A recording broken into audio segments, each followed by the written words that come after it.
Welcome everyone. Welcome to another one of our live streams. If you have any questions or anything, place them in the remarks box and we'll get to your question throughout the show. First item we're going to cover is our channel called Money Journey with Sonny. You just type that in there and click search and you'll see all our videos down here.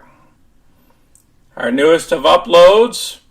You'll also see our playlist down here. You want to check out the options. We've been playing a lot of options lately. Cover calls and other different type of options. You just click that and just play all of them. This is straight from the U.S. Bureau of Labor Statistics. I'll place this article down below as well in the description area so you can review it. A little bit of the narrative here is the Consumer Price Index, which is a CPI, is a measure of the average change over time in the prices paid by urban consumers for a market basket of consumer goods and services. Indexes are available for the U.S. and various geographic areas. Average price data for select utility, automotive fuel, and food items are also available. So they go through the different items here, and if you highlight them, like all items come out to 8.3% so far this year. We still have one more CPI number to come in. Keep it on your calendar, October 13th. The food items went up 11.4%. Major categories is 23.8% on energy. So you would think between the two here, we should be somewhere around 18%.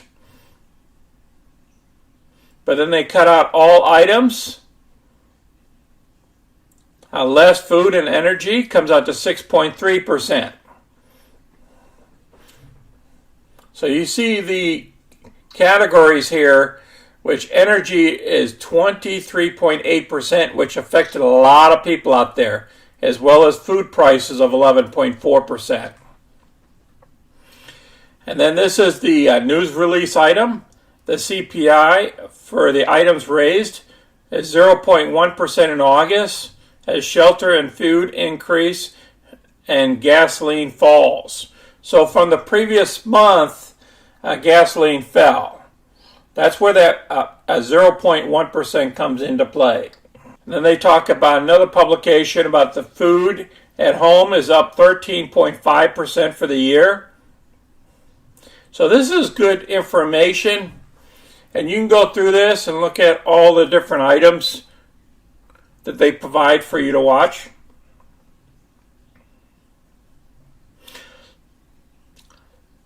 Let's go straight into the stock market, see what the stock market did on Friday. As you can see here, the market crashed again. Not as bad as a couple of days prior. And we'll get into the S&P here in a second.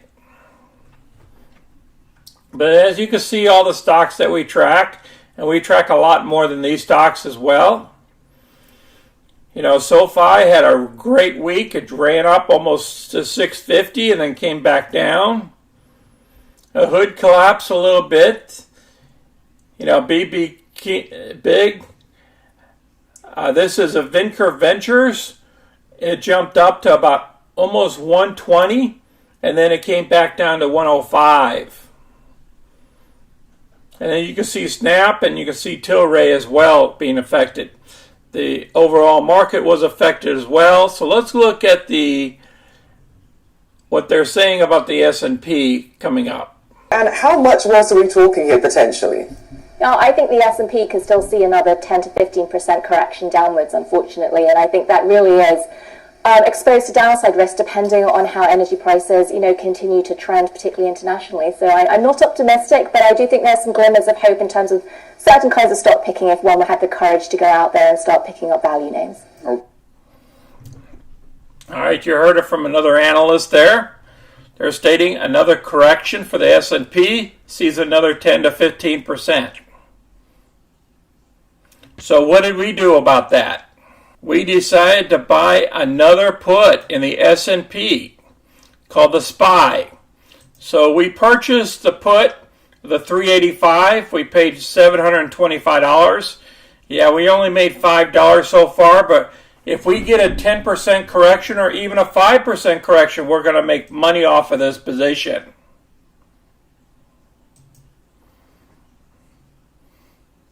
The last buy, we got out of it just a little bit too soon. If we would have stayed in it, probably would have picked up about another $1,500 because it seriously dropped here from the 403 down to the 385. And we didn't have to get out of the position because we had until 30th of September. That's what happens when you pull the trigger too fast. But, you know, I saw the profit of 514. I took the cash and I walked away from it. So let's look at some of our other positions. We closed out this PayPal this past week. Picked up $80. Hood, we picked up 117. We still have our short position in EWU. As I stated, we picked up that $514 on the SPY, and then we opened another SPY position for the same expiration date, 30th of September. Now CL here, Colgate, we're still in that position. MU, I pulled out of there while we still had a couple of dollars worth of profit before it dipped. The FXI, this is another position I picked up because of unusual activity. The 3 at 3, that, you know, from Pete Nigerian Brothers. They came out with that unusual activity and I jumped into it. KMI was still in my fuel stock here. XRT, we're still in this short position. Now this is a retail ETF. And this was unusual activity as well when the Pete and them jumped out on it. I jumped into this put. I'm going to be holding it. We got until the 21st of October. Now FXI, because I started seeing the market go the opposite direction, I jumped out of it. Took a little bit of a loss, no big deal. That's one thing good about spreads. You know, you might be able to make out a little bit on both sides here. You don't lose as much. And then Stone, I'm still in it. That's a long term for January. AEM, still in it.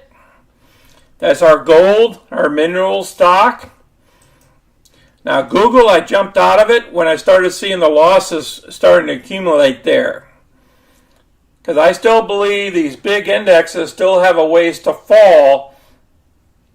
I mean, these big stocks like Google, Apple, and them, they will fall if the S&P falls as well. Now our Vinco Ventures, we're still in that position there, and we're looking for a double on this at least before we take any profits. We might even hold it even after that. So we look down below with the pluses and minuses so far in the month of September. We achieved $2,181. Moving over here to our tracker, showing our monthly premiums and profits together is $34.93. And our net profits is $21.81. Notice $21.81 is the same number as over here. That's our checks and balances there, showing us that we're capturing everything that's happening in the weeks. Now we're going to have a 5-week. We got a 4th week that we're coming up to, and then we also have a 5th week. I got an added 5th week in there. So I also show you the losses that we have in the option trades.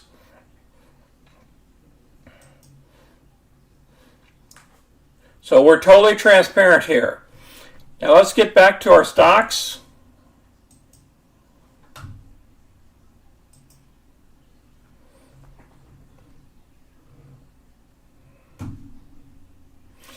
Hey, good morning, Justin.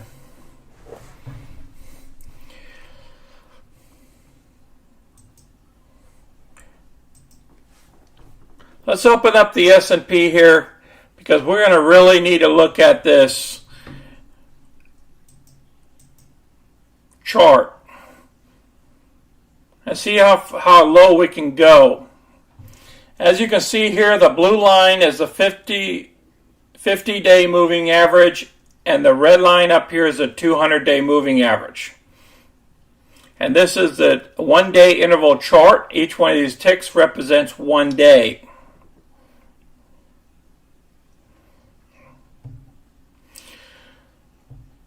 Okay, and as you can see here, we dipped down here at the 385.56, which we haven't been at those levels since July 18th.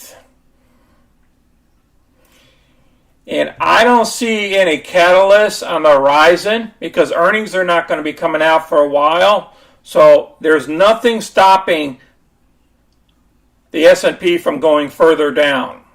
Even though after hours it popped up.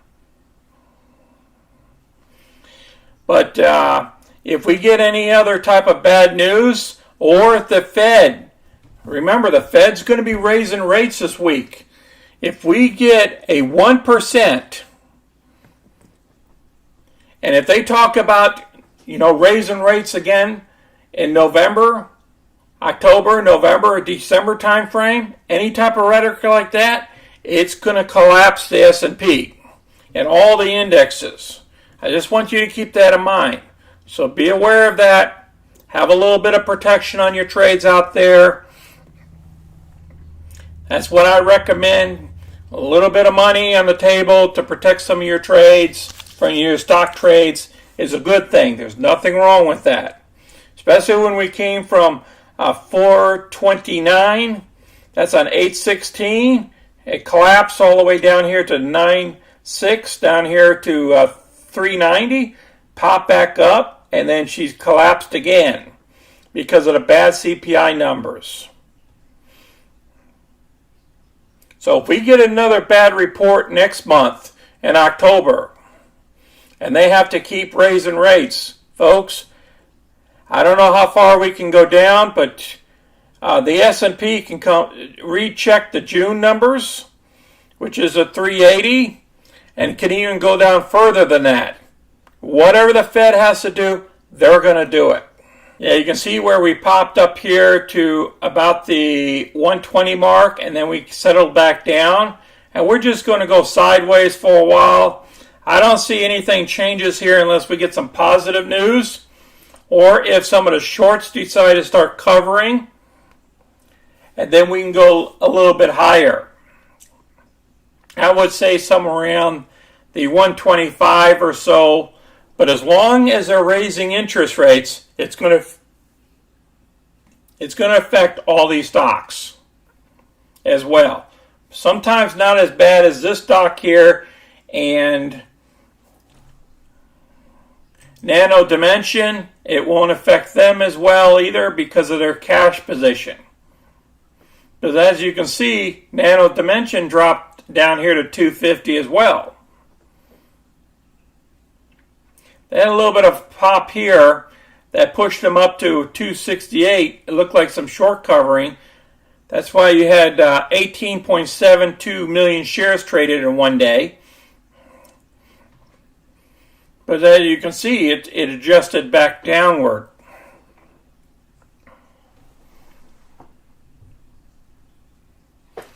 Well, I don't see any more comments or questions for this week. So I'm going to cut this video short. If you have any other questions for next week, go ahead and place them down in the description and we'll cover it on our next video, next Saturday. So you guys take care of yourself. Justin, you be safe out there. MCK and everybody else that's watching. Until next time, folks, we're out.